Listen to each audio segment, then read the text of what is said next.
Hi అండి, welcome to Anusri vlogs. ఇవాళ వ్లాగ్లో అయితే మనము శనగబాల పులుసు జొన్న రొట్టెను అయితే ఈరోజైతే ఏ విధంగా ప్రిపేర్ చేసుకుంటున్నానో మీతో అయితే షేర్ చేసుకుంటున్నానండి.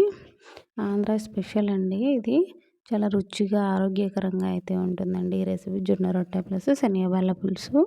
పూర్వకాలంలో అయితే అమ్మమ్మ నానమ్మ కాలం నాటి వాళ్ళైతే ఎక్కువగా ఇది చేసుకునేవారండి. ఆంధ్ర స్పెషల్ అండి ఈ రెసిపీ అయితే. ముందుగానే శనగపప్పునైతే ఒక హాఫ్ అన్ అవర్ అయితే నానబెట్టుకుని ఈ విధంగా 3 విజిల్స్ వచ్చేంత వరకు అయితే ముందుగానే ఉడికించి అయితే తీసుకున్నానండి. ఈ విధంగా 2 స్పూన్స్ అయితే ఆయిల్ అయితే ఇక్కడ యాడ్ చేసుకుంటున్నాను చూడండి. ఇక్కడ ఉల్లిపాయ 2 మీడియం సైజు ఉల్లిపాయలను, అదేవిధంగా చింతపండు రసంను అన్నీ పక్కన పెట్టుకున్నానండి. ఇక్కడ ఉల్లిపాయలు అనేది అయితే ఈ విధంగా ప్యాన్లో యాడ్ చేసుకుంటున్నానండి. ఇవి చక్కగా అదేమంటారు తరువాత గింజలు ఇవన్నీ అయితే వేసుకొని ఈ విధంగా అయితే చక్కగా వేయించుకోవాలండి. గోల్డెన్ బ్రౌన్ కలర్లో వచ్చేంత వరకు అయితే ఈ విధంగా చక్కగా వేయించుకోవాలండి. తాలింపు గింజలు కూడా ఇక్కడ యాడ్ చేసుకున్నాను. అదేవిధంగా ఇక్కడ కొంచెం ఉప్పునైతే ఇక్కడ యాడ్ చేసుకుంటున్నానండి. ఇక్కడ తాలింపు అనేది త్వరగా వేగిపోవాలని చెప్పేసి ఇక్కడ కొంచెం సాల్ట్ని అయితే యాడ్ చేసుకున్నాను. అదేవిధంగా ఇక్కడ టమాటోను కూడా యాడ్ చేసుకుంటున్నాను చూడండి. 2 మీడియం సైజు టమోటాలు అయితే సరిపోతాయండి. అదేవిధంగా తర్వాత ప్యాన్లో ఉడికించిన కొంచెం అల్లం వెల్లుల్లి పేస్టు, అలాగే ఇవన్నీ కూడా కలుపుతున్నాను చూడండి.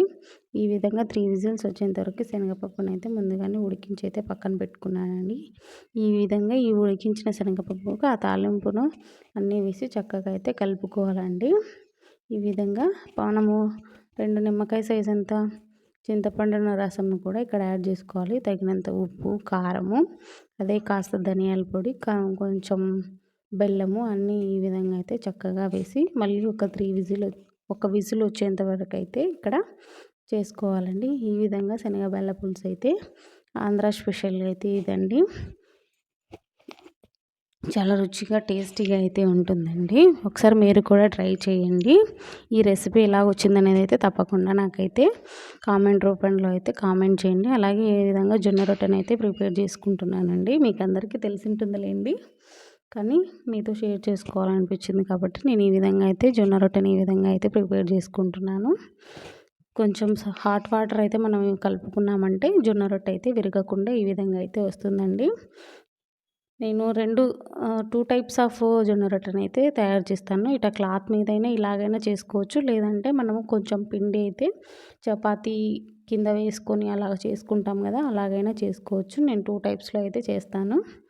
ఏదైనా చేసుకోవచ్చండి. ఈ విధంగా అయితే కొంచెం పతలాగా ఎక్కువ బాగా వస్తుందని చెప్పేసి ఈ విధంగా అయితే జొన్న రొట్టెని అయితే ఈ విధంగా తయారు చేసుకున్నాను.